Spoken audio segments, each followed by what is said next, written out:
süzülüp uçmuyor, yıldızların ışık saçmıyor. Geçmiyor günler, geçmiyor. Alnına volta vururum, kah düşünüp otururum. Türlü hayaller görürüm. Geçmiyor günler, geçmiyor.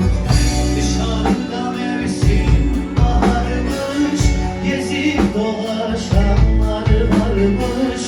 Günler su gibi akarmış. Geçmiyor günler, geçmiyor. Dışarıda mevsim baharmış, gezip dolaşanlar varmış. Günler su gibi akarmış. Geçmiyor günler, geçmiyor.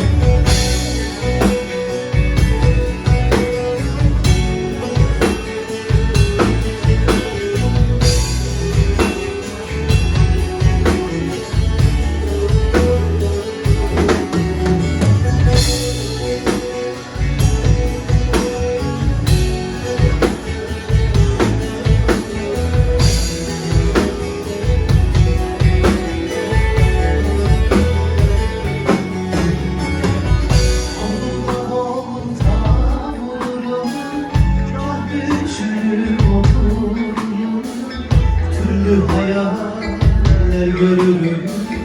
Geçmiyor günler, geçmiyor.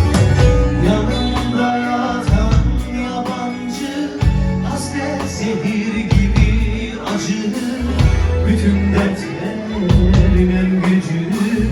Geçmiyor günler, geçmiyor. Dışarıda mevsim baharmış, gezip dolaşanlar varmış. Günler su gibi akarmış. Geçmiyor günler, geçmiyor. Dışarıda mevsim baharmış, gezip dolaşanlar varmış. Günler su gibi akarmış. Geçmiyor günler, geçmiyor.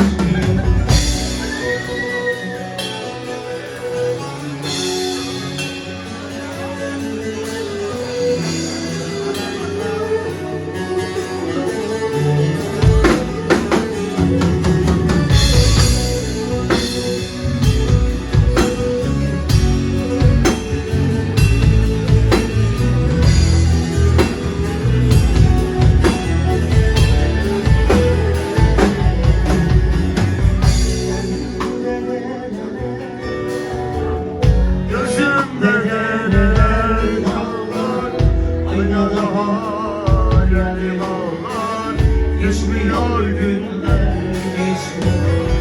Yanımda yatan yabancı, hasret zehir gibi acı. Bütün dertlerin en gücü. Geçmiyor günler,